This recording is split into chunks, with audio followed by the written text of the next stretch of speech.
Capítulo 7. Diezmo u ofrenda voluntaria.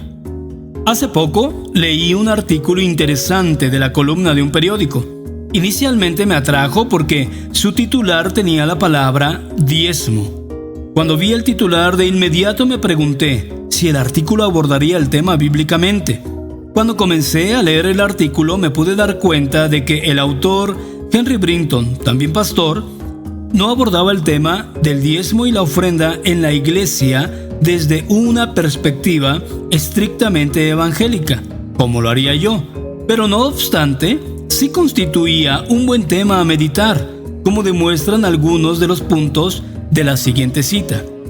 Los servicios de la iglesia deben ser gratis y deben de estar disponibles para cualquiera que tenga una necesidad espiritual. Pero alguien tiene que pagar para el mantenimiento de las edificaciones de iglesias, las misiones y los salarios. En nuestra iglesia, como en muchas otras, el presupuesto anual depende casi totalmente de las contribuciones de los miembros.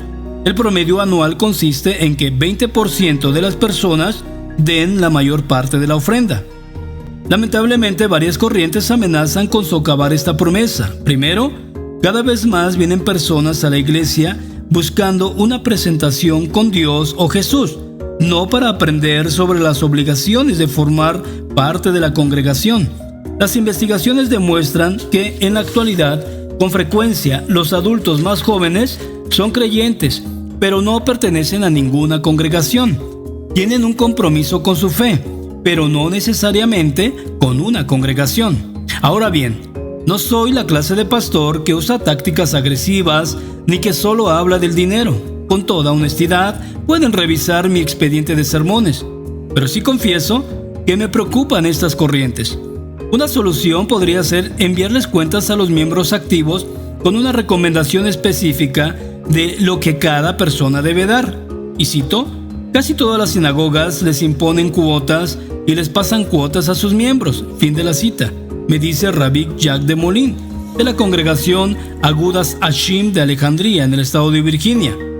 Cito a continuación: como no manejamos dinero en el Sabbat, es decir, en el sábado, cuando la mayoría de las personas se reúnen, no podemos pasar el plato. Las cuotas también se distribuyen equitativamente, poniendo de las cargas del mantenimiento de la congregación en lugar de depender de aquellos a quienes el pastor o los recaudadores tienen acceso inmediato.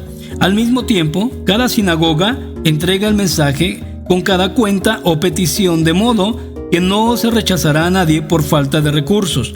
Fin de la cita.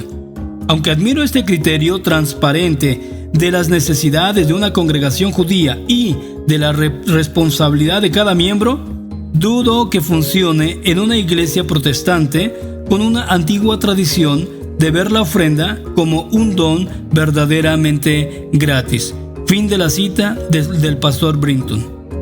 El artículo del señor Brinton refleja mucha de la incertidumbre y la mala interpretación, mezclado con unos cuantos elementos de verdad.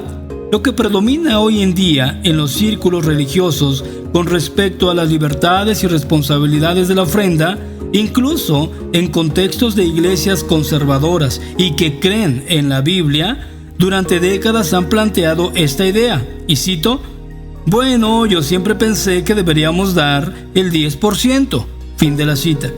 Se refieren al diezmo, un término derivado de una palabra que significaba pagar o dar una décima parte del ingreso de la persona. Los equivalentes a hebreo y griego son palabras matemáticas que significan un décimo. A través de los años, muchos cristianos han apoyado el diezmo, según el razonamiento de que, como los patriarcas del Antiguo Testamento, como Abraham y Jacob, dieron diezmos en ciertos momentos, el concepto debe ser la norma perdurable de Dios para nosotros. Sin embargo, la pregunta real que debieran hacerse es: ¿la Biblia enseña que el diezmo es el requisito esencial e imperecedero de la ofrenda cristiana?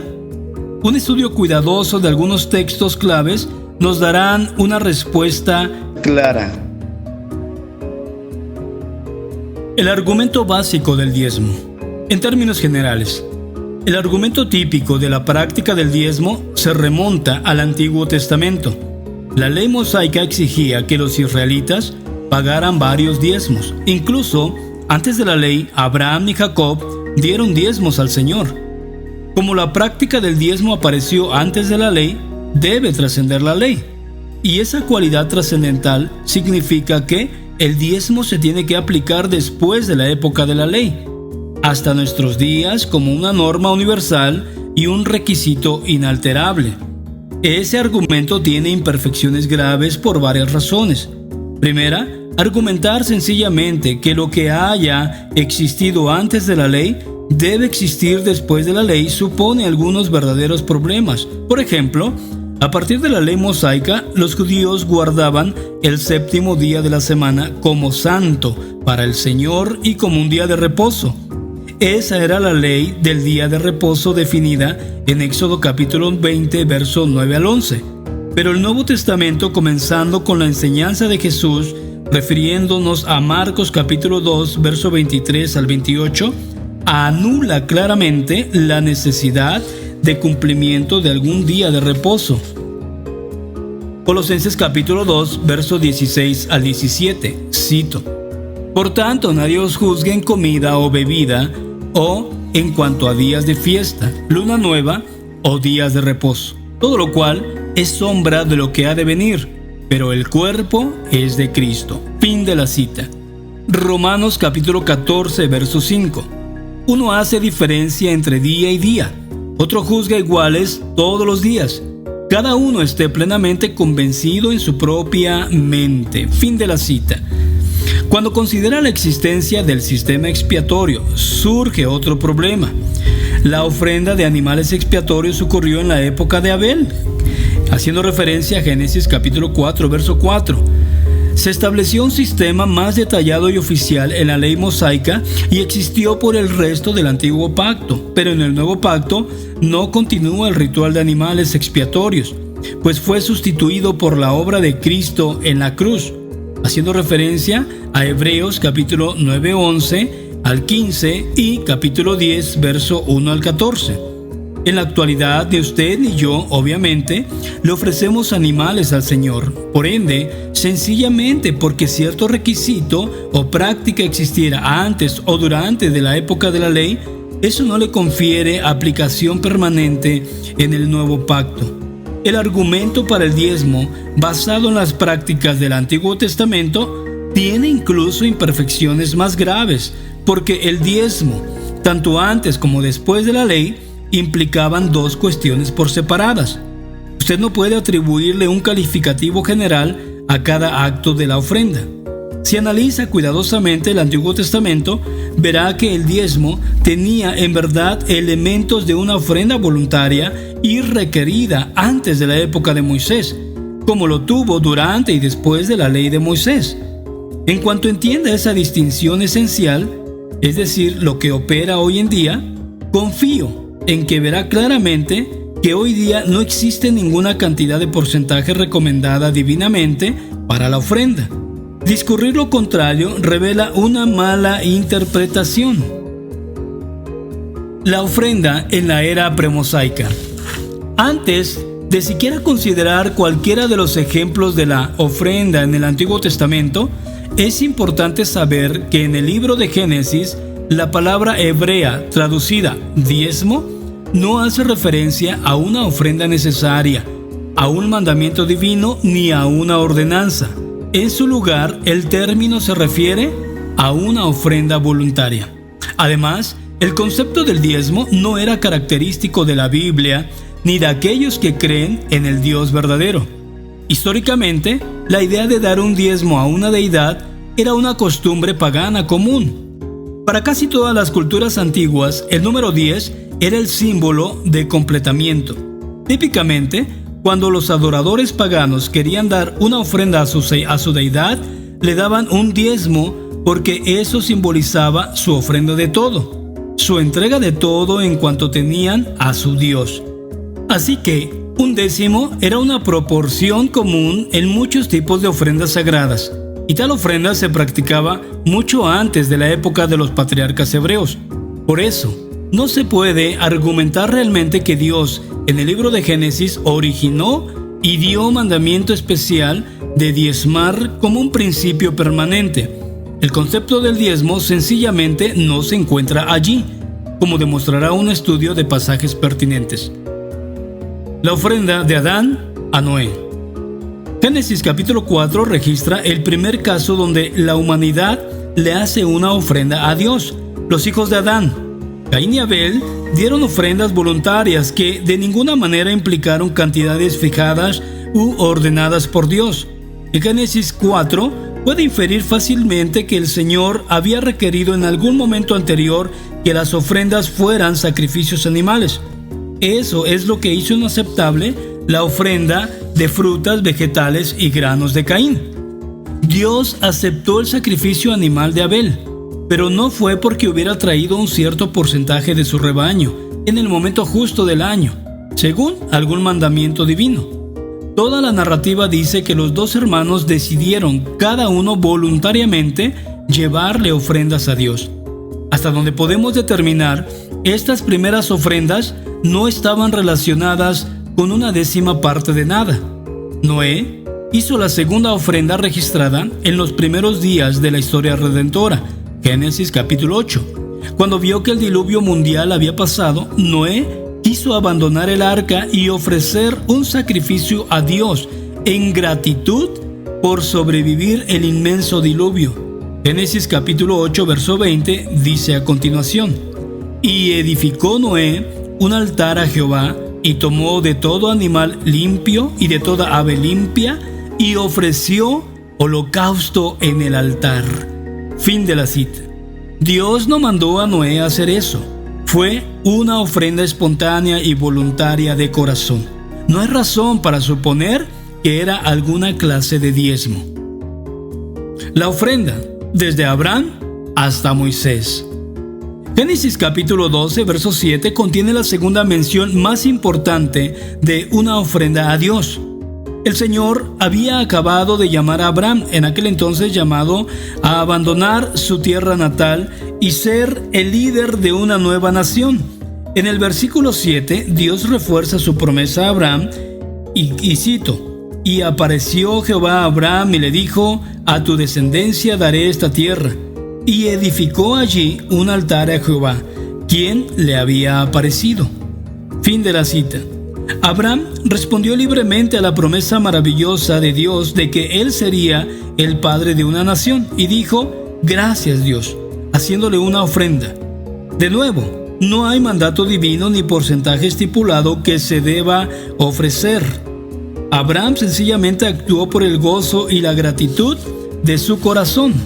Génesis capítulo 13, verso 18 nos enseña el equivalente hebreo de diezmo. Apareció por primera vez al final de Génesis capítulo 14, verso 17 al 20. Y cito: Cuando volvía Abraham de la derrota de Kedorlaomer y de los reyes que con él estaban, salió el rey de Sodoma a recibirlo al valle de Sabe, que es el valle del rey.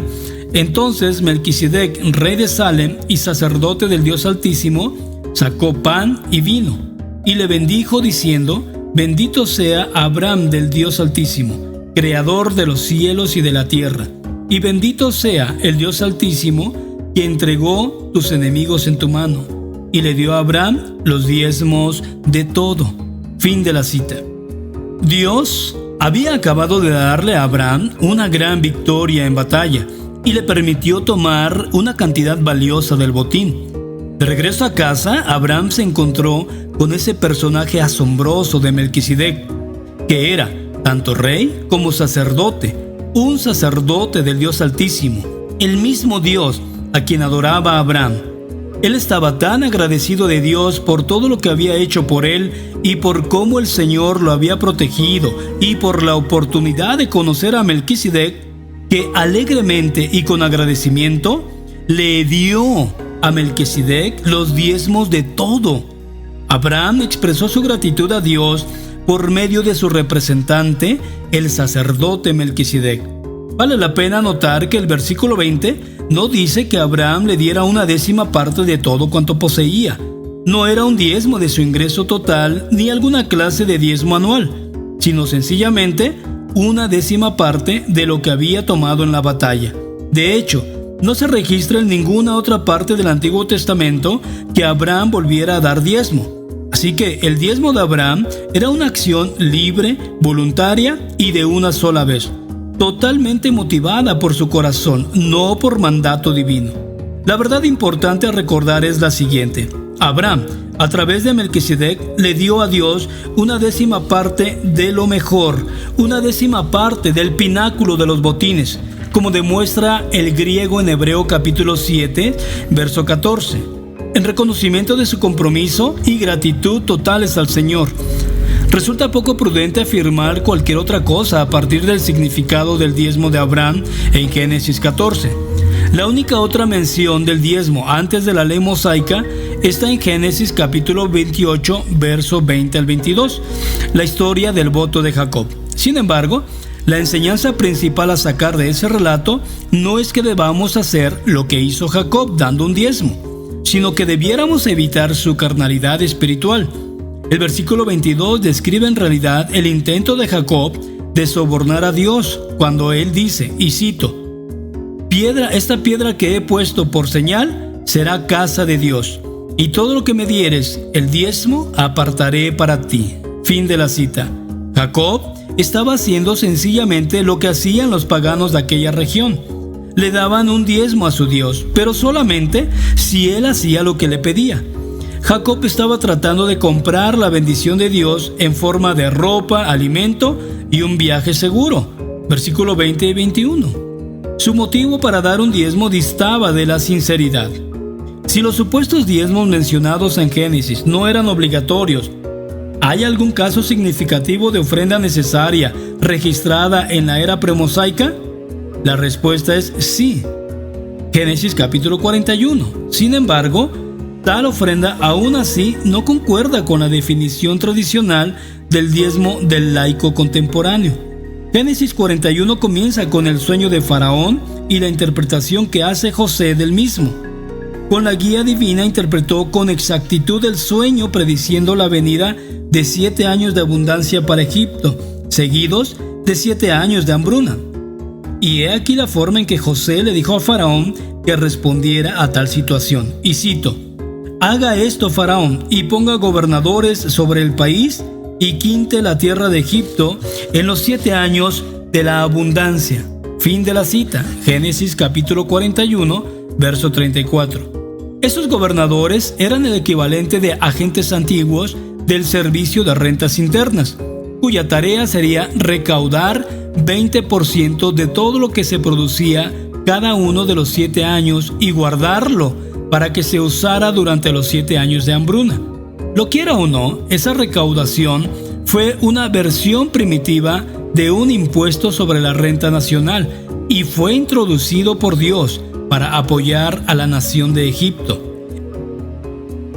En Génesis capítulo 47, verso 24, José reitera la necesidad de la tributación, y cito: de los frutos daréis el quinto a Faraón, y las 4 partes serán vuestras para sembrar las tierras y para vuestro mantenimiento, y de los que estén en vuestras casas, y para que coman vuestros niños. Fin de la cita. Eso era una ofrenda necesaria. Todo el mundo tenía que participar en la misma para apoyar al gobierno nacional. En comparación, la ofrenda voluntaria en la época previa a Moisés estaba dirigida a Dios y se hacía con amor, con generosidad y personalmente. Ninguna forma de dar era un diezmo. La ofrenda durante la época de la ley. Mientras continuemos con nuestro estudio de la enseñanza del Antiguo Testamento sobre la ofrenda, verá que las normas mosaicas eran las mismas que las de la época premosaica. Ciertos pasajes explican los detalles de la ofrenda necesaria y otros citan ejemplos de la ofrenda voluntaria. Los diezmos necesarios. Números, capítulo 18, verso 25 al 30, y comparando también Levítico capítulo 27, verso 30, explica cómo los levitas debían usar su diezmo, la ofrenda necesaria de los israelitas. Y cito: y habló Jehová a Moisés diciendo: así hablarás a los levitas y les dirás: cuando toméis de los hijos de Israel los diezmos que os he dado de ellos por vuestra heredad, vosotros presentaréis de ellos en ofrenda mecida a Jehová el diezmo de los diezmos, y os contará vuestra ofrenda como grano de era, y como producto del lagar. Así ofreceréis también vosotros ofrenda a Jehová de todos vuestros diezmos que recibáis de los hijos de Israel, y daréis de ellos la ofrenda a Jehová, al sacerdote Aarón. De todos vuestros dones ofreceréis toda ofrenda a Jehová. De todo lo mejor de ellos ofreceréis la porción que ha de ser consagrada, y les dirás: cuando ofrecieres lo mejor de ellos, será contado a los levitas como producto de la era y como producto del lagar. Fin de la cita. Dios escogió a los levitas para ser sacerdotes, para operar en el templo y para dirigir la teocracia de Israel, la nación dirigida por Dios. El diezmo era el impuesto del 10% usado para suplir las necesidades de los levitas, porque no tenían con qué ganarse la vida, ni recibieron territorios cuando Moisés dividió la tierra entre las 12 tribus. En esencia, los israelitas daban un diezmo cada año para sustentar a aquellos que dirigían su gobierno. El primer diezmo era un décimo obligatorio de los animales y productos agrícolas de las personas. Si ellos no daban el diezmo, los judíos estaban robándole a Dios, porque le pertenecía a Él. Puede haber la comparación en Malaquías capítulo 3, verso 8, porque Deuteronomio capítulo 12, verso 11 al 17 y verso 18 hace referencia a un segundo diezmo anual que los israelitas tenían que pagar. Y cito: «Mas pasaréis el Jordán y habitaréis en la tierra que Jehová vuestro Dios os hace heredar, y Él os dará reposo de todos vuestros enemigos alrededor, y habitaréis seguros, y al lugar que vuestro Dios escogiere para poner en él su nombre, allí llevaréis todas las cosas que yo os mando, vuestros holocaustos, vuestros sacrificios, vuestros diezmos, las ofrendas elevadas de vuestras manos, y todo lo escogido de los votos que hubieres prometido a Jehová. Ni comeráis en tus poblaciones el diezmo de tu grano, de tu vino o de tu aceite, ni las primicias de tus vacas, ni de tus ovejas, ni los votos que prometieres, ni las ofrendas voluntarias de las ofrendas elevadas de tus manos, sino que delante de Jehová tu Dios las comerás, en el lugar que Jehová tu Dios hubiere escogido. Tú, tu hijo, tu hija, tu siervo, tu sierva, y el levita que habita en tus poblaciones. Te alegrarás delante de Jehová tu Dios de toda la obra de tus manos». Fin de la cita. Dios le ordenó a los israelitas llevar todas las ofrendas, sacrificios y contribuciones a Jerusalén, la ciudad que establecería para que morara su nombre. Él estaba ordenando el apoyo para todos los festivales religiosos nacionales, las celebraciones y festividades ceremoniosas como la Pascua. El segundo diezmo fue por el bien de la adoración religiosa nacional de los judíos y también promovió la fraternidad y unidad nacionales. Deuteronomio capítulo 14, verso 28 al 29 hace referencia a un tercer diezmo, y cito: «Al fin de cada 3 años sacarás todo el diezmo de tus productos de aquel año y lo guardarás en tus ciudades. El extranjero, el huérfano y la viuda que hubiere en tus poblaciones, y comerán y serán saciados, para que Jehová tu Dios te bendiga con toda obra que tus manos hicieren». Fin de la cita. Eso prometía una cifra de 3 1/3% adicionales por año de la ofrenda necesaria. El tercer diezmo se conocía como el diezmo del bienestar o el diezmo de los pobres, y se usaba para ayudar al extranjero, al huérfano y a las viudas. Los primeros 3 diezmos mencionados durante la época de Moisés no eran más que impuestos y no se deben confundir como ofrenda voluntaria o el diezmo al Señor.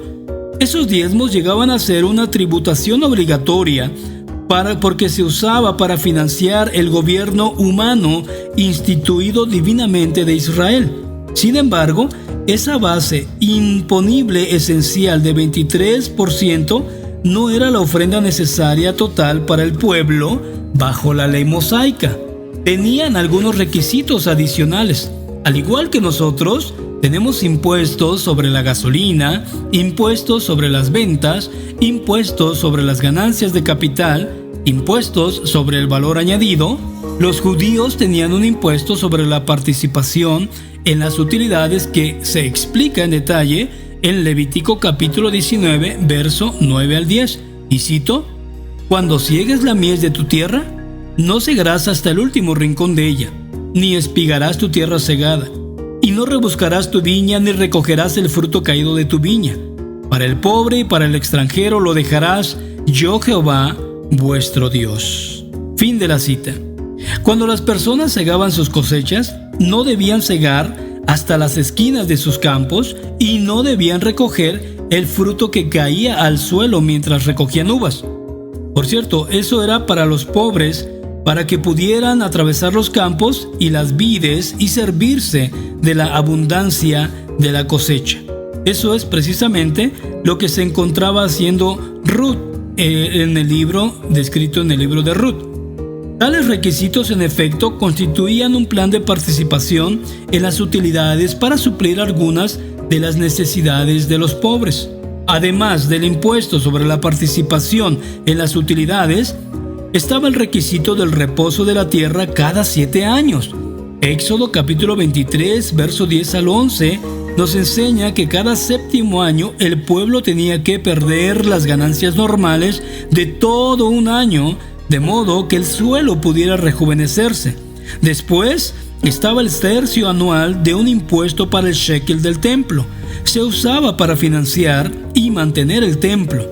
Así que a los judíos se les exigía que proporcionaran un diezmo de los levitas, un diezmo para los festivales, un diezmo para los pobres y un impuesto sobre la renta y participación en las utilidades, el reposo de cada 7 años de la tierra y el impuesto para el templo. Todo eso suma más del 25% en impuesto anual sobre la renta para el gobierno teocrático de Israel. Él es mucho más que el 10% que muchos creyentes erróneamente citan para reforzar su argumento para el diezmo necesario en la actualidad. La ofrenda voluntaria. La ofrenda voluntaria bajo la ley mosaica se hacía además de la ofrenda necesaria. Y al igual que antes de Moisés, la ofrenda voluntaria era proporcionada, generosa, expiatoria y de corazón.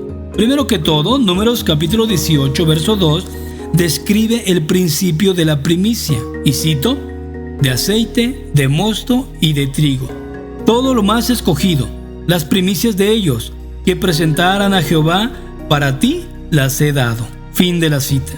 Dios puso el ejemplo de darles lo mejor a los levitas de lo que el pueblo le había ofrendado a él. Por ende, si queremos agradarle con nuestra ofrenda, debemos darle al Señor lo primero y lo mejor que ganemos. Cuando des así de lo mejor de la flor y nata, le estás dando a Dios lo que tiene y está creyendo en Él para lo que no tiene. Cuando las personas confiaban en Dios y estaban dispuestas a darle las primicias, aunque no supieran exactamente cuánto tendrían, Él los recompensaba y bendecía abundantemente, como lo hace mención en Proverbios capítulo 3, versos 9 al 10, y cito: «Honra a Jehová con tus bienes y con las primicias de todos tus frutos, y serán llenos tus graneros con abundancia, y tus lagares rebosarán de mosto». Fin de la cita. Esa es la esencia de la ofrenda voluntaria. Es una cantidad generosa dada por fe, de lo mejor de nuestros recursos. Segundo, el libro de Éxodo ilustra que a Dios le importa más la actitud del corazón del dador en la ofrenda voluntaria, pues no había pancartas ni carteles puestos alrededor del campamento de Israel con recordatorios impresos tales como «¿Ya dio su diezmo?». Tales métodos motivacionales del estilo contemporáneo no eran necesarios, porque las personas daban la cantidad que querían y tenían planeado en sus corazones. Los siguientes versículos de Éxodo demuestran esa verdad. «Y habló Moisés a toda la congregación de los hijos de Israel, diciendo: Esto es lo que Jehová ha mandado. Tomad de entre vosotros ofrenda para Jehová. Todo generoso de corazón la traerá. oro, plata, bronce, etc. Éxodo capítulo 35, verso 4 al 5. Y vino todo varón a quien su corazón estimuló, y todo aquel a quien su espíritu le dio voluntad, con ofrenda a Jehová para la obra del tabernáculo de reunión, y para toda su obra, y para las sagradas vestiduras. Vinieron así hombres como mujeres, todos los voluntarios de corazón, y trajeron cadenas y zarcillos, anillos y brazaletes, y toda clase de joyas de oro, y todos presentaban ofrenda de oro a Jehová. Éxodo capítulo 35, verso 21 al 22. De los hijos de Israel, así, hombres como mujeres, todos los que tuvieron corazón voluntario, para traer para toda la obra que Jehová había mandado por medio de Moisés que se hiciesen, trajeron ofrenda voluntaria a Jehová. Éxodo capítulo 35, verso 29. Y hablaron a Moisés diciendo: el pueblo trae mucho más de lo que se necesita para la obra que Jehová ha mandado que se haga. Entonces Moisés mandó pregonar por el campamento diciendo: ningún hombre ni mujer haga más para la ofrenda del santuario. Así se le impidió al pueblo ofrecer más. Éxodo capítulo 36, versos 5 y 6. Hoy día raras veces se encuentran iglesias que sean tan consecuentes, generosas y proporcionadas como Israel. Deuteronomio capítulo 16, versos 10 y 17 y Primera de Crónicas capítulo 29, versos 9 al 10 y verso 16 nos muestran la ofrenda voluntaria de corazón. Y en cuanto a la ofrenda para el tabernáculo, en ocasiones hasta se excedía grandemente de las necesidades actuales, y es según el plan y la voluntad del Señor. La ofrenda en los tiempos del Nuevo Testamento. La próxima pregunta lógica a hacer en nuestro breve estudio de lo que dicen las Escrituras sobre el diezmo es: ¿el Nuevo Testamento enseña el mismo patrón de ofrenda que acabamos de ver en el Antiguo Testamento? La respuesta es un sí rotundo. De hecho, el Nuevo Testamento contiene un paralelismo exacto con la enseñanza del Antiguo Testamento. Todavía hay dos tipos de ofrendas: la necesaria y la voluntaria. La ofrenda necesaria en la época de Jesús todavía existía en la forma del sistema de tributación mosaico. Muchos de los elementos de la teocracia aún estaban operantes. Los levitas, los fariseos y los saduceos poseían todo el poder político real y dirigían el gobierno bajo la dirección de los romanos ocupantes. El muro del patio del templo tenía recipientes en forma de trompetas en los que las personas depositaban su dinero de los impuestos. Hacían eso con cuidado, como su deber y responsabilidad para con los líderes religiosos.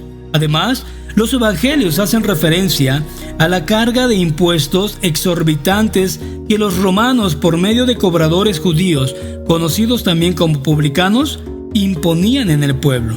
Las escrituras que hacen referencia son las siguientes: Mateo capítulo 5, verso 46 al 47, Marcos capítulo 2, verso 14 al 16, y Lucas capítulo 5, verso 29 al 30, así como el capítulo 19, verso 2 al 8. A pesar de esa extra tributación, la cual por lo general era injusta y los judíos la odiaban de un modo universal, Jesús nunca comentó sobre la equidad de la misma. En cambio, Él defendió el principio del Antiguo Testamento y enseñó que debemos pagar nuestros impuestos. El Evangelio según Mateo registra la enseñanza básica de Jesús sobre los impuestos de la siguiente manera. Y cito la siguiente escritura: cuando llegaron a Capernaum, vinieron a Pedro los que cobraban las 2 dracmas, y le dijeron: ¿vuestro maestro no paga las 2 dracmas? Él dijo: sí. Y al entrar él en casa, Jesús le habló primero diciendo: ¿qué te parece, Simón?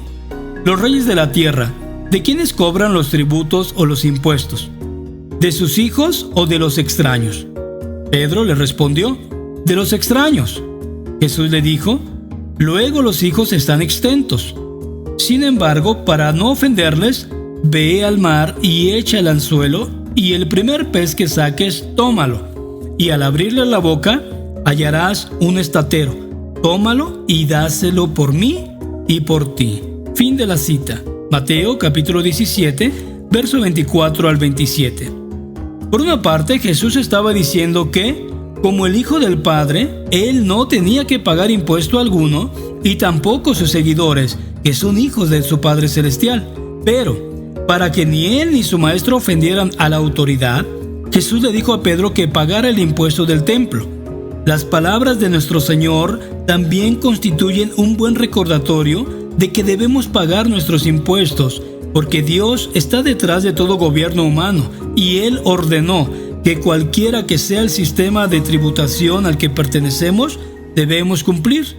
Referencias como esto podemos ver en las Escrituras: Romanos capítulo 13, verso 1 al 7, Primera de Pedro capítulo 2 y verso 7, y Mateo capítulo 22, verso 15 al 22.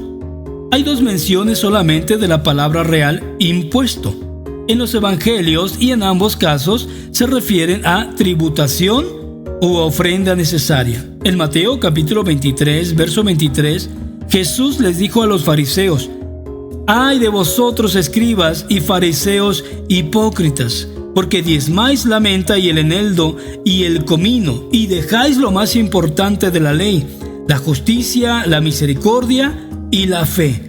Esto era necesario hacer sin dejar de hacer aquello». Fin de la cita. La fuerte crítica de Jesús hacia los líderes religiosos no era por el diezmo. Él sencillamente reconoció que ellos lo pagaban como parte de los requisitos mosaicos. En un sentido, Cristo los elogió por no descuidar su deber. En esto, su preocupación principal era que los fariseos habían ignorado hipócritamente los más altos principios morales de la ley.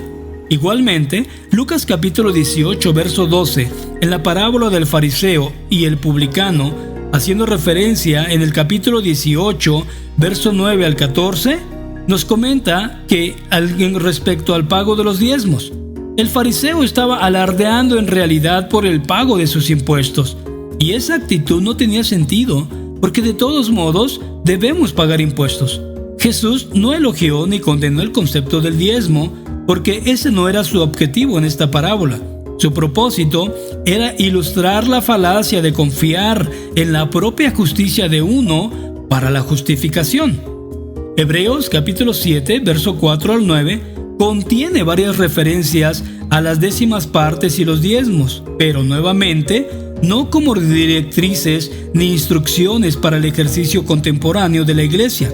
El pasaje es sencillamente un recuento de un suceso histórico del encuentro de Abraham con Melquisedec, un suceso del Antiguo Testamento que analicemos anteriormente en el capítulo, y es que el objetivo del autor es el sacerdocio de Cristo, que es sacerdote según el orden de Melquisedec.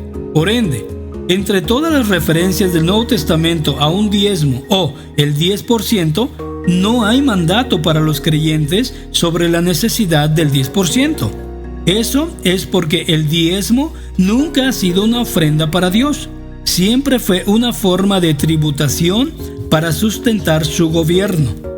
La enseñanza de la Biblia sobre el diezmo en comparación con la ofrenda voluntaria es importante.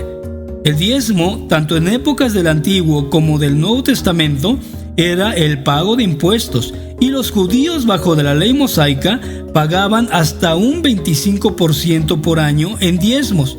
Eso es mucho más que el 10%. Durante años, muchas iglesias fundamentalistas, evangélicas, conservadoras, denominacionales y no denominacionales han promovido el diezmo como la norma básica para lo que sus miembros deben poner en el plato de la ofrenda. Pero un concepto tan inflexible, visto como un principio eterno y universal para todos los creyentes, sencillamente no se enseña en las Escrituras. El principio del nuevo pacto sobre la ofrenda, por el que usted y yo debemos regir nuestras vidas, no se deriva de algún % obligatorio. La ofrenda del nuevo pacto nace del corazón y se determina personalmente, y está basado en el modelo y muestra las características que analizamos en los capítulos 5 y 6 de este libro.